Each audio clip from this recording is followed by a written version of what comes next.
Lecture के माध्यम से आज हम black stem rust of wheat disease को स्टडी करेंगे। इसे हम गेहूं का काला स्तंभ कीट रोग कहते हैं। यह डिजीज पक्षिया ग्रामिनीस वैरायटी ट्यूटिसी द्वारा कॉज की जाती है। इस डिजीज को हम इन हेडिंग्स के अंतर्गत कंप्लीट करेंगे। फर्स्ट वन इज सिम्टम्स, रोग के लक्षण। सेकंड इज कॉजल ऑर्गेनिज्म, रोग कारक। थर्ड इज डिजीज साइकिल, रोग चक्र। And fourth is control measure, रोग नियंत्रण। इस disease black stem rust of disease के इंपॉर्टेंट सिम्टम्स इस प्रकार हैं। The main symptom of the disease develops on leaf sheath and stem. इस डिजीज बीमारी के जो इंपॉर्टेंट सिम्टम्स हैं, लक्षण हैं, वह लीफ शीथ एवं स्टेम्स पर डेवलप होते हैं in the form of reddish brown pustules.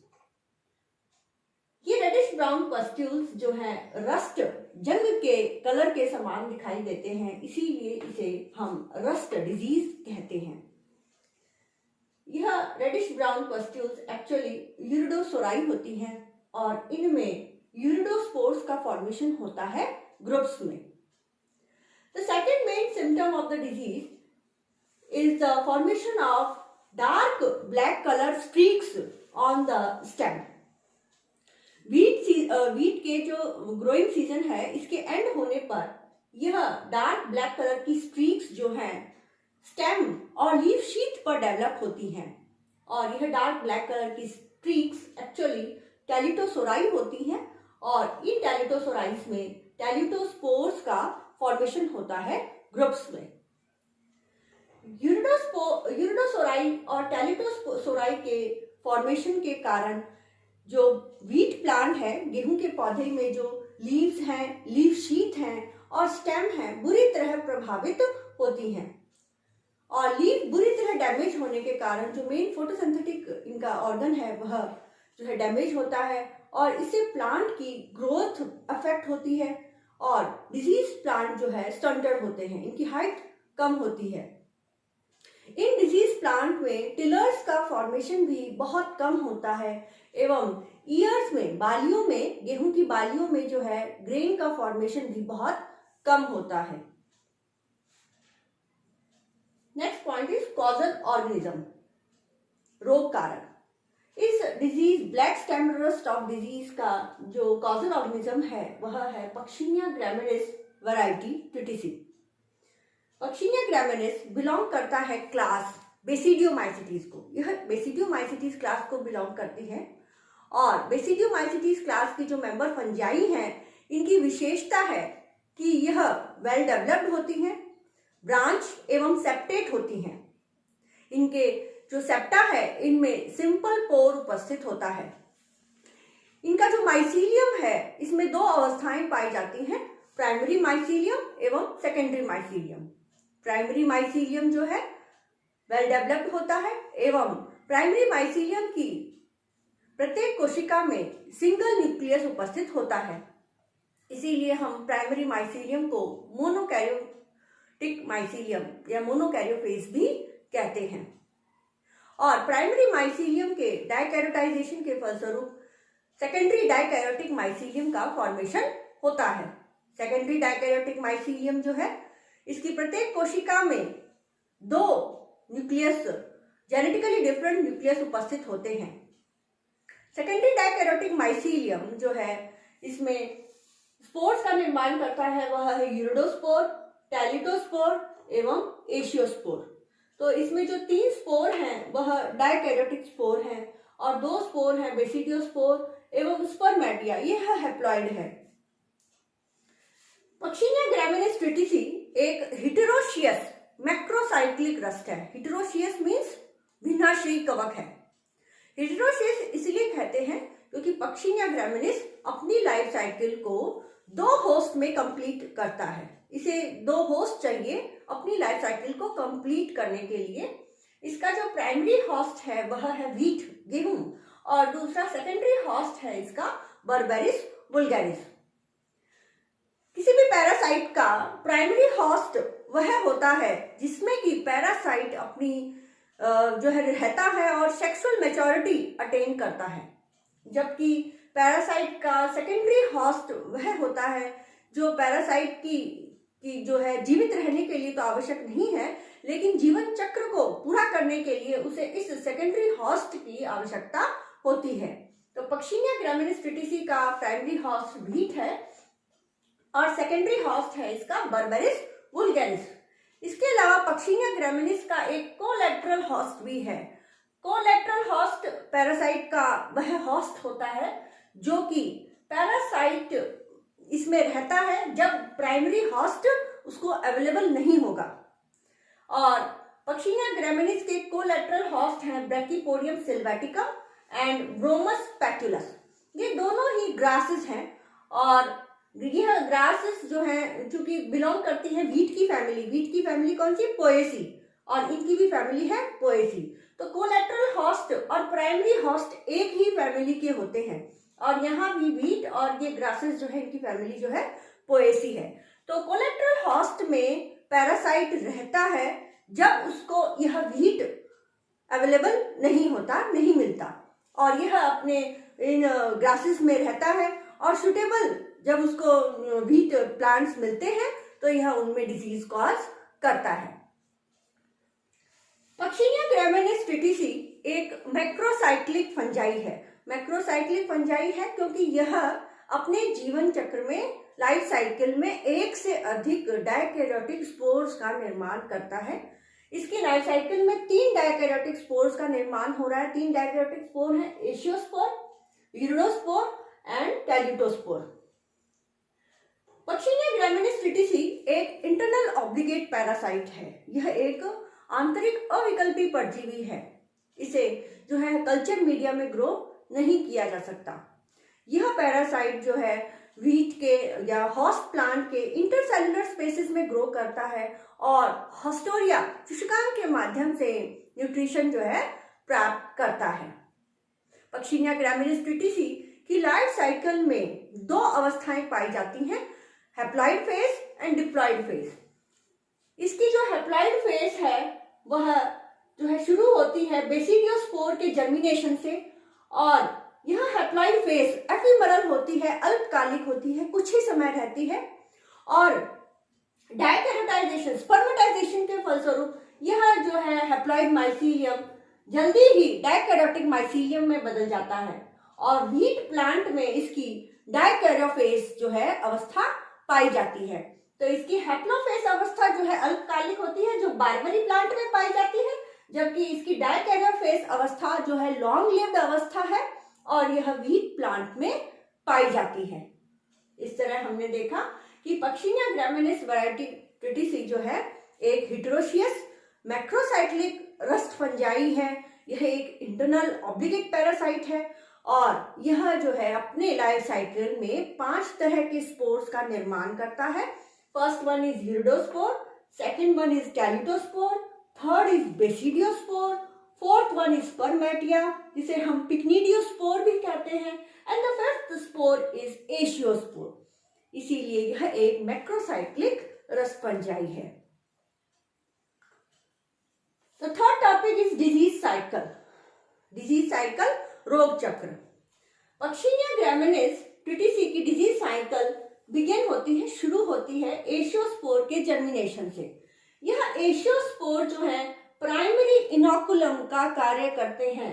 यह एशियोस्पोर बर्बेरिस वुल्गैरिस की लीव्स पर बनते हैं और एयर के द्वारा स्प्रेड हो जाते हैं और जैसे ही यह एयर के द्वारा स्प्रेड होते हैं और वीट प्लांट तक पहुंचते हैं, वीट की लीव्स पर यह जर्मिनेट होते हैं सुटेबल मॉइस्चर और टेम्परेचर कंडीशन होने पर और यह वीट लीव्स में उपस्थित स्टोमेटा के थ्रू इनका जो जर्म ट्यूब है एंटर करती है और डायकैरियोटिक माइसीलियम का निर्माण करती है। तो एशियोस्पोर जो है प्राइमरी इनोकुलम का कार्य करते हैं। प्राइमरी इनोकुलम का कार्य जो है यूरिडोस्पोर भी करते हैं। ये यूरिडोस्पोर्स जो है कोलैटरल होस्ट जैसे कि ब्रैकीपोडियम सिल्वेटिका, ब्रोमस पैक्युलस में सर्वाइव करते हैं। इन प्लांट्स में, इन ग्रास स्पीशीज में यह जो है यूरिडोस्पोर सर्वाइव करते हैं और जैसे ही इन्हें वीट प्लांट अवेलेबल होता है यह उनमें इन्फेक्शन कॉज करते हैं। इसीलिए हमने इनको जो है कोलेट्रल होस्ट कहा है, क्योंकि पैरासाइट इन प्लांट में रहता है और जब तक रहेगा जब तक कि उसे वीट प्लांट अवेलेबल नहीं होता। तो ये जो यूरिडोस्पोर इनमें बन रहे हैं, यह यूरिडोस्पोर भी प्राइमरी इनोकुलम का कार्य करते हैं। इसके अलावा डिजीज्ड वीट प्लांट में बनने वाले यूरिडोस्पोर भी अदर हेल्दी वीट प्लांट्स में इन्फेक्शन कॉज करते हैं। तो इनोकुलम जो है, प्राइमरी सोर्स जो इनोकुलम का है, वह एशियोस्पोर भी हो सकता है, वह यूरिडोस्पोर भी हो सकता है। और इन एशियोस्पोर एवं यूरिडोस्पोर के जर्मिनेशन से जो जब जर्मिनेट करते हैं वीट प्लांट की लीव्स पर, सेकेंडरी डाइकैरोटिक माइसीलियम का निर्माण होता है। और यह सेकेंडरी डाइकैरोटिक माइसीलियम यूरिडोसोराई का फॉर्मेशन करते हैं, जो कि रेडिश ब्राउन पस्ट्यूल्स के रूप में दिखाई देती है। और इन यूरिडोसोराइस में यूरिडोस्पोर का फॉर्मेशन होता है। यूरिडोस्पोर्स आर स्टॉक्ड स्पोर, इनमें छोटा सा व्रंत उपस्थित होता है। यह यूनिसेल्युलर बाइन्यूक्लिएट स्पोर्स हैं। वीट के ग्रोइंग सीजन के एंड होने पर यह यूरिडोसोराई टेलिटोसोराई में कन्वर्ट हो जाती है एवं साथ ही साथ डाइकैरोटिक माइसीलियम भी टेलिटोसोराई का निर्माण करते हैं। इन टेलिटोसोराई में बाइसेल्ड डाइकैरोटिक टेलिटोस्पोर्स का फॉर्मेशन होता है। इनमें 2 सेल उपस्थित होती हैं और प्रत्येक सेल में डाइकैरियन उपस्थित होता है। इन डाइकैरियन सेल में सिनकैरियन के फलस्वरूप डिप्लॉयड न्यूक्लियस का फॉर्मेशन होता है और यह टेलिटोस्पोर्स जो है सॉइल में शेड हो जाते हैं। यह टेलिटोस्पोर्स रेस्टिंग स्पोर है। यह कुछ समय तक सुप्त अवस्था में रहते हैं और नेक्स्ट सीजन में जब कंडीशन फेवरेबल होती है, यह जर्मिनेट करते हैं सॉइल में जर्म ट्यूब के माध्यम से। इनमें उपस्थित डिप्लॉयड न्यूक्लियस इस जर्म ट्यूब में ट्रांसफर हो जाता है। यह जर्म ट्यूब जो है, इसकी ग्रोथ लिमिटेड होती है, इसीलिए हम इसे बेसिडियम कहते हैं। डिप्लॉयड न्यूक्लियस मियोटिक डिवीजन के फलस्वरूप 4 हैप्लॉयड न्यूक्लियस में जो है डिप्लॉयड न्यूक्लियस जो है मियोटिक डिवीजन के फलस्वरूप 4 हैप्लॉयड न्यूक्लियाई का फॉर्मेशन करता है और 4 हैप्लॉयड न्यूक्लियाई जो है 4 सेल्स का निर्माण करती हैं और इन प्रत्येक कोशिकाओं से सिंगल बेसिडियोस्पोर का फॉर्मेशन होता है।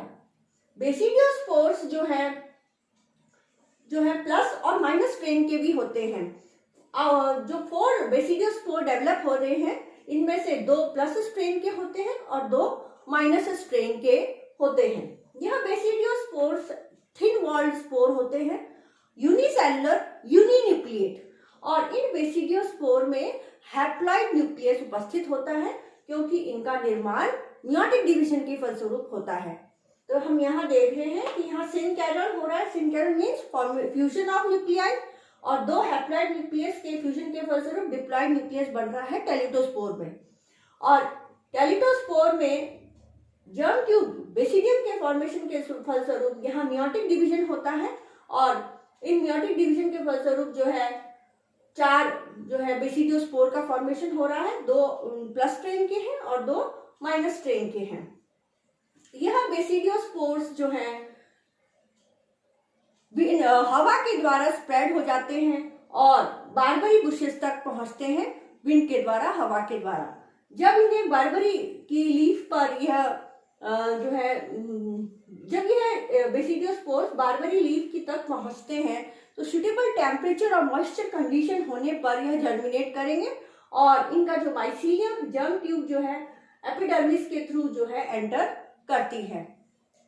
लीफ एपिडर्मिस के थ्रू यह एंटर करेगी और depending on the strain of basidiospore की स्ट्रेन के अकॉर्डिंग यह जो प्राइमरी माइसीलियम है प्लस स्ट्रेन का भी हो सकता है और माइनस स्ट्रेन का भी हो सकता है। और यह प्राइमरी माइसीलियम स्पर्मोगोनियम का निर्माण करता है। स्पर्मोगोनियम एक कप शेप्ड स्ट्रक्चर होती है और इस स्पर्मोगोनियम में स्पर्मेटिया एवं रिसेप्टिव हाइफी का फॉर्मेशन होता है। स्पर्मोगोनियम जो है प्लस स्ट्रेन के भी होते हैं और माइनस स्ट्रेन के भी होते हैं, depending on the basidiospores they are form. यह किस बेसिडियोस्पोर की से बन रहे हैं, उसी स्ट्रेन के बेसिडियोस्पोर के आधार पे यह स्पर्मोगोनियम माइनस स्ट्रेन के भी हो सकते हैं और प्लस स्ट्रेन के भी हो सकते हैं। स्पर्मेटिया नेक्टर की ड्रॉप्स के थ्रू लीफ की सरफेस तक पहुंचते हैं और जब इंसेक्ट इन नेक्टर की ड्रॉप्स के द्वारा एक्ट्रैक्ट होते हैं तो यह स्पर्मेटिया उनके माउथ पार्ट एवं लेग्स पर स्टिक हो जाते हैं, चिपक जाते हैं और यह इंसेक्ट इनको स्प्रेड करने का, फैलाने का काम करते हैं स्पर्मेटिया को।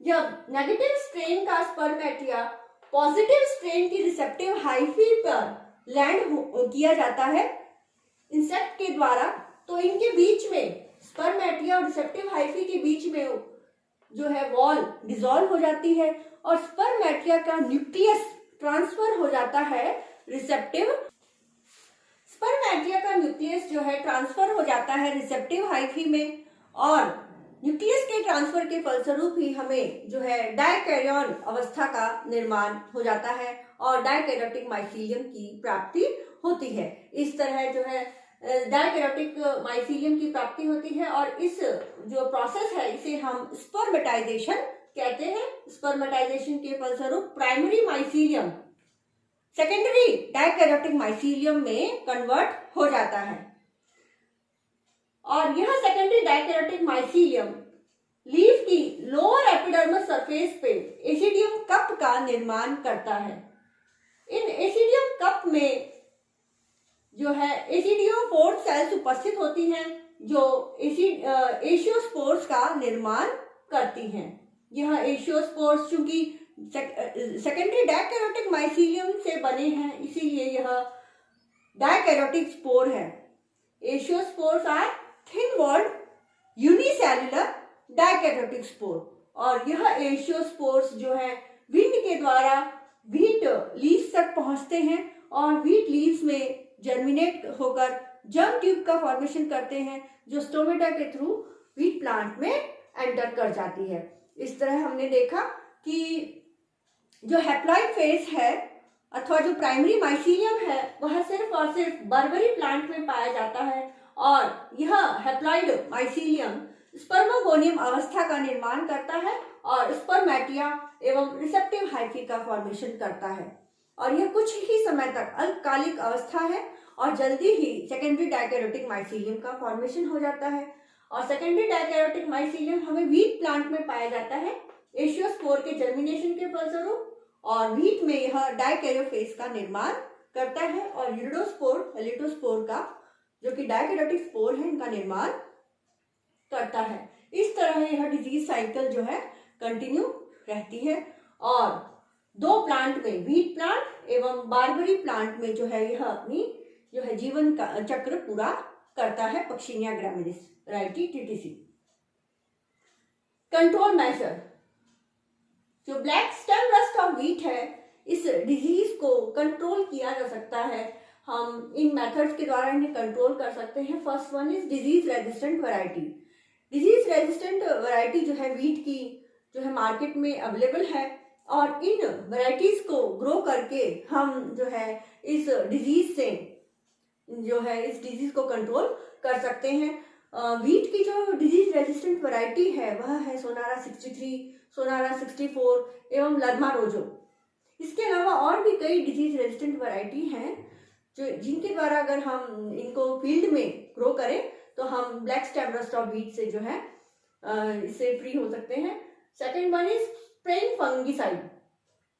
खेत में फंजीसाइड्स के छिड़काव के द्वारा भी हम इस डिजीज से जो है मुक्ति पा सकते हैं और इम्पॉर्टेंट फंगीसाइड हैं जैसे कि प्लांट वैक्स, वीटा वैक्स, इसके अलावा जनेब, मानेब और जिंक डस्ट का स्प्रे करके भी हम जो है इस डिजीज को कंट्रोल कर सकते हैं। Third one is mixed cropping. अगर हम व्हीट जो है इसकी खेती बार्ले के साथ करें तो इस डिजीज को काफी कंट्रोल किया जा सकता है क्योंकि इससे जो इरिडोस्पोर है इनको स्प्रेड होने पर काफी हद तक अंकुश लगेगा और जो है इरिडोस्पोर का जब स्प्रेड कम होगा तो डिजीज को जो है कंट्रोल किया जा सकता है। इसके अलावा इरेडिकेशन ऑफ डिजीज प्लांट, अगर हम फील्ड में डिजीज वीट प्लांट को रिमूव कर दें, अलग कर दें, तो भी तो इरिडोस्पोर एवं टेल्टोस्पोर के जो है स्प्रेड को कम कर सकते हैं और डिजीज को कंट्रोल कर सकते हैं। इसके अलावा इरेडिकेशन ऑफ हॉस्ट प्लांट, इसके जो हॉस्ट प्लांट है बर्बेरिस वुल्गेरिस और कोलेट्रल हॉस्ट जो है इसका बैक्टीपोडियम सिल्वेटिकम और ब्रोमस पेटिलस, अगर हम इन सेकेंडरी हॉस्ट और कोलेट्रल हॉस्ट को इरेडिकेट करें, नष्ट करें, तो हम इस डिजीज को भी कंट्रोल कर सकते हैं, क्योंकि इरिडोस्पोर्स इन ग्रासेस में सर्वाइव करता है जब उसे व्हीट प्लांट अवेलेबल नहीं होता है। तो अगर हम इन ग्रासेस को इरेडिकेट कर दें, नष्ट कर दें, इसके अलावा बर्बेरिस वुल्गेरिस के जो पॉपुलेशन है उसको कंट्रोल करें, तो भी हम इस डिजीज को कंट्रोल कर सकते हैं। इस तरह हमने आज इसी लेक्चर के माध्यम से black stem rust of wheat disease के इंपॉर्टेंट सिम्टम्स, पक्षिणिया ग्रामिनिस वैरायटी ट्रिटिकी की माइसीलियम एवं इसकी डिजीज साइकिल एवं कंट्रोल मेजर को स्टडी किया है। Thank you.